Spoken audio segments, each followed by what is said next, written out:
राधा राधा राधा श्री राधा राधा राधा राधा श्री राधा।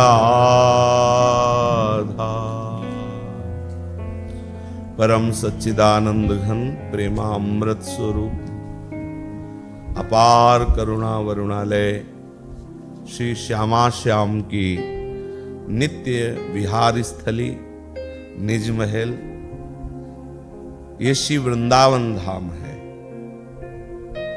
जो बड़े बड़े योगिंद्रों मुनिंद्रों के लिए भी दुर्लभ रस है। वो रस वृंदावन का जो आश्रय ले लेता है, जो वास स्वीकार करता है, और वास भी सुदृढ़ता पूर्वक, दृढ़ता कि भले प्राण चले जाएं ऐसा कष्ट हो तो भी हम वृंदावन को नहीं छोड़ेंगे, और सुदृढ़ता सुंदर रहनी से हम दृढ़ता पूर्वक वृंदावन रहेंगे। सर्वात्म भाव से, पीछे की चर्चा में जो शब्द है, सर्वात्म भाव से, शरीर से वृंदावनवास, वाणी से वृंदावनवास और मन से वृंदावनवास। यदि आपने ऐसा वृंदावन का वास स्वीकार किया और वृंदावन का मन और वचन और कर्म से सेवन किया, तो आगे के श्लोक में श्रीपाद प्रबोधानंद जी कह रहे हैं कि श्री जी की अहेतुकी कृपा से तुम्हारे नेत्रों में जो वृंदावन की मंजुल कुंज निकुंजे हैं वो प्रकाशित हो जाएंगे। तुम्हारे ध्यान का विषय नहीं है,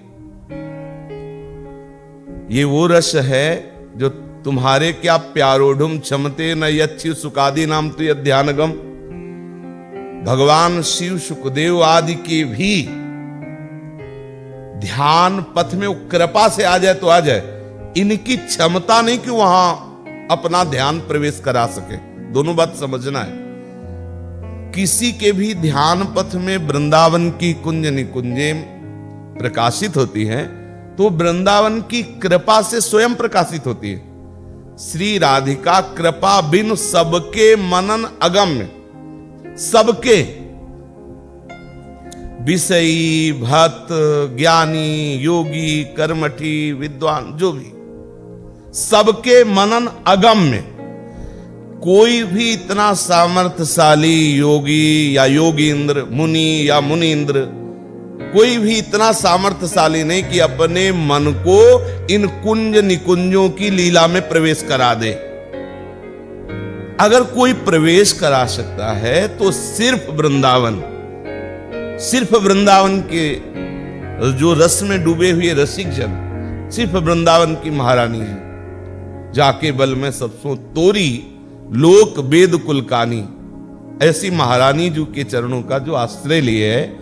तो इस श्लोक में श्रीपाद प्रबोधानंद जी महाराज वर्णन कर रहे हैं, प्रोदंचत पिक पंचमम प्रविलसत वंशी सुसंगीतकम शाखा खंड शिखंडितांडव कलम प्रोल्लाशिवल्ली द्रुमन भ्राजन मंजु निकुंजकम खग कुलैस चित्रम विचित्रम मृगैर नाना दिव्य सरह सरिद गिरिवरम ध्यायामि वृंदावनम। वृंदावन रजरानी की कृपा से, वृंदावन के रसिकों की कृपा से ध्यान पद में स्वयं वृंदावन उतरता है, अपनी कुंज निकुंजों को, जो बड़े बड़े योगिंद्रों मुनिंद्रों के भी ध्यान में आने वाला नहीं। ऐसा महारसमय शोभा, ऐसी महारसमयी ध्वनि, ऐसी रसमयी महामहिमामयी सहचरियां और रस के मूर्तिमान स्वरूप युगल सरकार, रस ही की मूर्ति दो रसिक लाडली लाल। कैसी अद्भुत कुंज निकुंजे हैं। श्रीपाद प्रबोधानंद जी कह रहे हैं कि जहां प्रिया प्रीतम मंजुल कुंज में विराजमान है, उन लताओं में बैठ कर के कोकिला पंचम स्वर में गान कर रही। प्रोदंचो पिक पंचमम प्रविलसत बंसी संगीतकम। ऐसी सुंदर कुंज है, ऐसी सुंदर निकुंजे, ऐसी सुंदर लताएं हैं कि लालजू के हृदय में ऐसा उल्लास होता है कि वो ललित त्रिभंगी गति से युक्त होकर के और अपने अधरों में त्रिभुवन मोहिनी वंशी को विराजमान करके अद्भुत नाद प्रकट करते हैं। बंशी नाद ऐसा है, कोई भी ऐसा नहीं है कि जो बंसी नाद सुन करके प्रेम विकल ना हो जाए। ऐसा वंशी सुसंगीतकम, सुंदर संगीत श्री लालजू महाराज बंसी से निकालते हैं। क्या निकालते हैं? बंसी से प्यारी जू का राधा नाम, बंसी से राधा रूप, बंसी से राधा महिमा का गायन करते हैं। तभी तो ये बंसी जब अवतार लेती है तो यही गायन करती है। राधा नाम की महिमा, राधा रूप की महिमा, राधा गुणावली, राधा महिमा का गान बंसी। श्री राधा जुग चरण निवास बंसी का जो अवतार है श्री हितजू महाराज है। संपूर्ण वाणी उठा करके देख लीजिए, राधा यश का गान कर रहे हैं। वंशी सुख संगीतकम। जिस समय श्री लाडली लाल सुंदर अद्भुत निकुंज मंडल में सिंहासन पर विराजमान है, ऊपर से कोकिला गायन कर रही है, तो मयूरों के झुंड आकर प्यारे जू को सुख पहुंचाने के लिए कोई शाखा में बैठ करके और कोई भूमि पर अद्भुत कुहकने लगते हैं और नृत्य करने लगते। शाखा खंड शिखंडी तांडव कलम, तांडव माने नृत्य, कलम माने जो गूंज करते हैं, जो नाद करते हैं। उधर कोकिला नाद कर रही है, इधर मयूरों का नाद हो रहा है।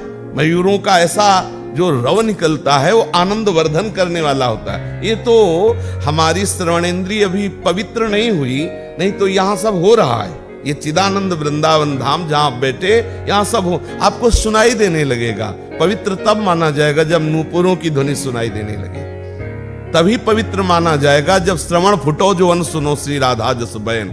यहां की पवित्रता, वृंदावन की पवित्रता श्रवणेंद्रिय की तभी मानी जाएगी जब और कछु न सुहाए। प्रत्येक इंद्रिय को कुछ और अच्छा, कोई कुछ और बोलना शुरू किया, उंगली श्रवण फुटो जो अन सुनो, रसना कटो जो अन रटो, निरख अन फुटो नयन, अब पवित्र हो गए। राधा रस में प्रवेश पाने के लिए जो इंद्रिय और मन चाहिए, उसके लिए इतनी अनन्यता, इतनी प्रियता कि रसना कटो जो अन रटो, निरख अन फुटो नयन, श्रवण फुटो जो अन सुनो श्री राधा जस बैन। सुंदर मयूर नाद कर रहे हैं और नृत्य कर रहे हैं। और प्रोल्लासी वल्ली द्रुमम, और बड़े आनंद की और आश्चर्य की यह बात है कि जैसे मयूर पुलकित होकर के रव करते हुए नृत्य कर रहे हैं, ऐसे लताएं भी पुलकित होकर नृत्य कर रही। झूम झूम करके लताएं पुष्पों से खिली हुई है, भ्रमर गुंजार कर रहे हैं। अद्भुत सौरभ युक्त वो पुष्प है और बड़े तेजोमय पत्ते हैं। बड़ी अद्भुत शोभा लताओं की है, जो वृक्षों पर आलिंगन किए हुए झूम झूम कर नृत्य, और प्रिया प्रीतम विराजमान है, झूम झूम कर नृत्य कर रहे हैं लताएं। भ्राजन मंजु निकुंज कम खगकुलैस चित्रम विचित्रम मृग। बड़े बड़े विचित्र मृग और मृगी सामने से प्रिया प्रीतम को सुख पहुंचाने के लिए उनके दर्शन करते हुए, कुलकते हुए और ऐसे ऐसे उछाल भरते हुए और ऐसे बड़े बड़े नेत्रों से प्रिया प्रीतम को देखते हुए वो ऐसे वहां भ्रमण कर रहे हैं। विचित्र प्रकार के रंग बिरंगे पक्षी, विचित्र प्रकार के मृग मृगी आदि पशु, नाना दिव्य शरह, प्यारी जू और प्यारे जू को सुख पहुंचाने के लिए बहुत से दिव्य सरोवर हैं और बहुत से दिव्य गिरिवर हैं। मान लो गिरिवर शब्द से हम सीधे गिरिराज जी पहुंचते हैं, लेकिन श्री जी के श्रीवन में बहुत से गिरिवर हैं, बहुत से गिरिवर। जो वर माने होता है श्रेष्ठ और गिरि माने पहाड़। तो प्यारी जू के महल के शोभा बढ़ाने वाले जितने पर्वत है उन सब पर्वतों को गिरिवर ही कहा जाता है, श्रेष्ठ पर्वत, क्योंकि इसमें प्रिया प्रीतम विहार करते। बड़े सुंदर सुंदर सरोवर हैं, बड़े सुंदर सुंदर पर्वत हैं, श्रेष्ठ पर्वत हैं, बड़ी सुंदर सुंदर लताएं हैं और सुंदर सुंदर कोकिला शाखाओं पे बैठ के और नाद कर रही, तो कहीं सुंदर मयूर नृत्य कर रहे हैं और प्यारी जू प्यारे जो विराजमान है। रसिक महापुरुषों ने जो देखा उसका गायन कर रहे हैं।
नौके बिल्कुल गुंजासी श्री राधा